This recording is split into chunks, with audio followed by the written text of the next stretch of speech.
আজকে আমরা conditional sentence নিয়ে জানবো আর এই কন্ডিশনাল সেন্টেন্স কিভাবে করে আমরা স্পোকেন ইউজ করতে পারি সেটা নিয়ে জানবো। শুরুতে আমরা একটু গ্রামাটিক্যালি জানি কন্ডিশনাল সেন্টেন্সের অর্থ হচ্ছে শর্তমূলক বাক্য।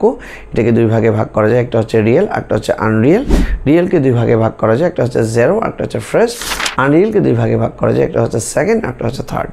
তো এই কন্ডিশনাল সেন্টেন্সের একটি ক্লজ বা বাক্যাংশ থাকে এবং এটা ইভ যুক্ত থাকে। ইভের জায়গায় আমরা আনলেস, হ্যাড, ওয়ার এবং প্রোভাইডেড এই চারটা ওয়ার্ড পেয়ে থাকি। এগুলো সাধারণত ইফের কাজ করে, অর্থাৎ ইফ অর্থ আমরা জানি যদি।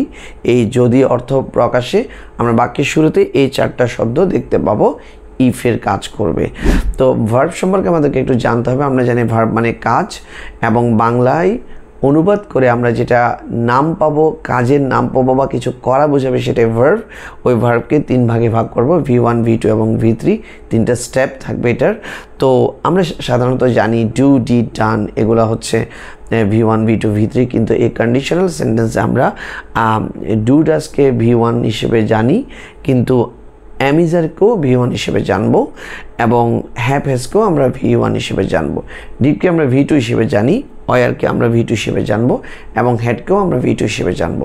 এবং প্রশ্ন হচ্ছে ওয়াজ নয় কেন? ওয়াজ অর্থ তো ছিল, এটাও তো আমরা V2 হিসেবে লিখতে পারতাম।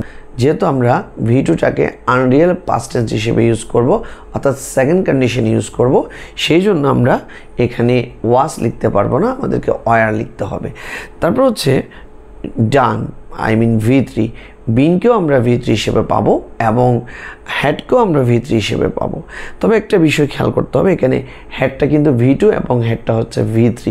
হ্যাডের পরে আবার একটি হ্যাড থাকলে সেটা V3 হিসেবে কাজ করবে। হ্যাড যদি একা থাকে তবে সেটা V2 হিসেবে কাজ করবে। এবার চলুন আমরা কিছু সেন্টেন্স দেখি। শুরুতে হচ্ছে জেরো কন্ডিশন, এটা ইউনিভার্সাল ট্রুথকে বোঝাবে এবং ইফযুক্ত সেন্টেন্সের পরে যদি ভার্বের বেস ফর্ম থাকে, এরপরে সেন্টেন্সটাকেও আমাদেরকে ভার্বের বেস ফর্ম লিখতে হবে। যেমন আমরা এখানে লিখেছি if you hit ice, it melts. এখন প্রশ্ন হচ্ছে ইট উইল মেল্ট হলো না কেন? কারণ এটা হচ্ছে ইউনিভার্সাল ব্যাপার, এটা একটা সায়েন্টিফিক ফ্যাক্ট। এই কারণে আমরা এখানে উইল বা ক্যান বা অন্য কোনো ফিউচার টেন্স বা যেটাকে আমরা ফার্স্ট কন্ডিশন ইউজ করব এখানে, সেটা ইউজ করতে পারবো না। আমরা এটাকে ভার্বের বেস ফর্ম হিসেবে রাখবো। তবে থার্ড পারসন সিঙ্গুলার নাম্বার হলে আমরা ভার্বের পরে এস বাই এস যুক্ত করব। এরপর আসি আমরা ফার্স্ট কন্ডিশন। ইফযুক্ত সেন্টেন্সে ভার্বের বেস ফর্ম থাকবে বা প্রেজেন্ট ফর্ম থাকবে, কিন্তু এর পরের বাক্যে যেটা আমরা লিখব সেখানে আমরা will, can, May, have to, has to যে কোনো একটা লিখে আমরা ভার্বের বেস ফর্ম লিখব। তবে স্পোকেনে কিভাবে কাজে লাগবে আমরা এখানে প্রত্যেকটা অর্থ জানবো। উইল মানে হচ্ছে মানে আই উইল গো, আমি যাব, আই উইল কাম, আমি আসবো। তারপর হচ্ছে মে মানে হচ্ছে হয়তো যাব বা হয়তো কোনো কিছু করতে পারবো এমনটা বোঝাতে মে ইউজ করব। ক্যান মানে অবশ্যই করতে পারবো এমনটা বোঝাবে বা করা যাবে, এবিলিটি আছে এমনটা বোঝাবে। আর হ্যাভ টু মানে হচ্ছে হবে, হ্যাজ টু মানে হচ্ছে হবে। মাস্ট মানে অবশ্যই আই মাস্ট গো, আমি অবশ্যই যাব এমনটা বোঝাবে। সো আমরা কিছু সেন্টেন্স বাংলা করে বোঝার চেষ্টা করি। যেমন ইফ ইউ হিট আইস, যদি তুমি বরফকে হিট দাও মানে তাপ দাও, ইট মেল্টস এটি গলে যায়, এটি গলে যাবে না, এটা সবসময় গলে যেত, যাবে। If I drop an egg, আমি যদি একটা ডিমকে ফেলে দিই, ইট ব্রেক্স এটি ভেঙে যায়, এটি ভেঙে যাবে না, ফিউচার টেন্সে লেখা যাবে না, এটি ভেঙে যায়, ইট ব্রেক্স। অ্যাজ যুক্ত করেছে থার্ড পারসন সিঙ্গুলার নাম্বার বলে। এরপর হচ্ছে if you don't know English, যদি তুমি ইংরেজি না জানো, you can not get a good job, তুমি একটি ভালো চাকরি পাবে না, তাইলে বা পেতে পারো না এমনটা বোঝাবে। তো এখানে ক্যান ইউজ করেছি কেন? এটা কোনো ইউনিভার্সাল ট্রুথ নয়। আপনি ভালো ইংরেজি না জানলে যে ভালো চাকরি পাবেন না এমনটা কিন্তু নয়, কিন্তু উপরের দুইটা বাক্যে এটা ইউনিভার্সাল ব্যাপার ছিল, তাই আমরা এখানে ক্যান লিখিনি। কিন্তু নিচের বাক্যে আমরা ক্যান লিখেছি কেন? বিকজ এটা কোনো ইউনিভার্সাল ফ্যাক্ট নয়। এরপর সেকেন্ড কন্ডিশন নিয়ে জানবো আমরা। সেকেন্ড কন্ডিশনে ইফযুক্ত বাক্যে V2 থাকবে। আমরা V2 সম্পর্কে আগেই জেনেছি, V2 হচ্ছে এগুলা V2 হিসেবে কাজ করবে। ডিড এবং হচ্ছে ওয়ার এবং হচ্ছে হ্যাড এগুলো V2 হিসেবে কাজ করবে। তো V2'র পরে আমরা যে বাক্যটা থাকবে এটা আমরা কিসে লিখব? এটা আমরা আগে লিখছিলাম উইল, এখন হয়ে যাবে উড। ক্যান লিখছিলাম সেটা কুড হয়ে যাবে, মেটা মাইট হয়ে যাবে। কিন্তু ভার্বের কোনো চেঞ্জ হবে না, ভার্বের বেস ফর্মে থাকবে। তো এখন আমরা একটা সেন্টেন্সকে বাংলা করার চেষ্টা করি।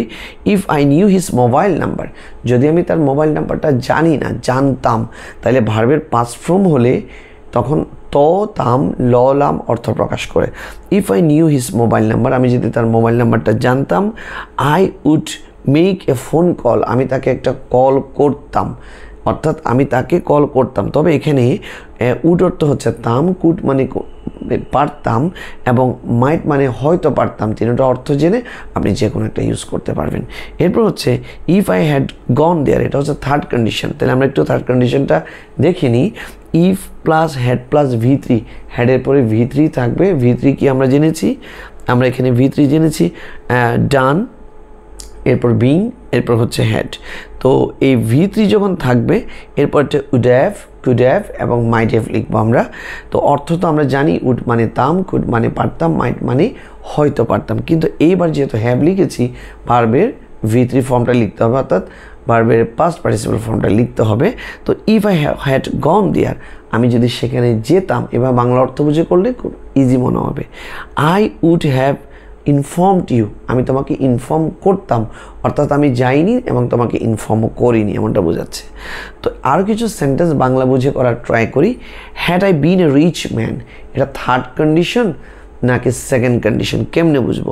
এটা থার্ড কন্ডিশন। কেন? হ্যাডটা ইফের কাজ করছে। আমরা বলেছিলাম হ্যাড সামনে চলে আসলে এটা ইফের কাজ করবে। বিনটা হচ্ছে V3 দেখলে আমরা ধরে নিব এটা হচ্ছে থার্ড কন্ডিশন। আমি যদি একজন ধনী ব্যক্তি হতাম, I would have help the poor, আমি গরিব লোকদেরকে সাহায্য করতাম। আমি ধনী ব্যক্তি হইনি আর গরিব লোককে সাহায্য করতে পারিনি। তো if I had a camera, এটা কোন কন্ডিশন? ইফ আছে, তার মানে এখানে আর হেডটা সামনে আসতে হয়নি, ইফ যেহেতু আছে। কিন্তু হেড দুইটা আছে, একটা হেড হচ্ছে হেড প্লাস V3 হেড, শুরুর হেডটা। দ্বিতীয় হেডটা হচ্ছে V3, কারণ আমরা পড়েছিলাম হেডটা V3রও কাজ করে। তাহলে দুইটা হেড থাকলে থার্ড কন্ডিশন। এখন আমরা কি লিখবো? I would have taken a lot of pictures, অর্থাৎ আমার যদি একটা ক্যামেরা থাকতো আমি অনেক ছবি তুলতাম। এভাবে বাংলা বুঝে করবেন। If I had a camera, এখন একটা হেড আছে, এখন কিন্তু দুইটা হেড নাই, তার মানে এটা V2। হেড প্লাস V3 হওয়ার কোনো সুযোগ নেই, একটা হেড। এই হেডটা কিন্তু V2 হিসেবেও কাজ করে।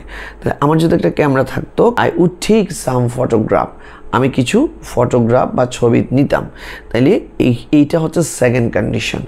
ওয়ার আই ইউ, আমি যদি তোমার জায়গায় হতাম, আই উড সাপোর্ট হিম, আমি তাকে সাপোর্ট করতাম। এভাবে বাংলা বুঝে বুঝে করলে আপনি ডেইলি বেসিস সেন্টেন্স হিসেবে এগুলো ইউজ করতে পারেন। So thanks for watching the video and keep learning English with GS sir. আসসালামু আলাইকুম।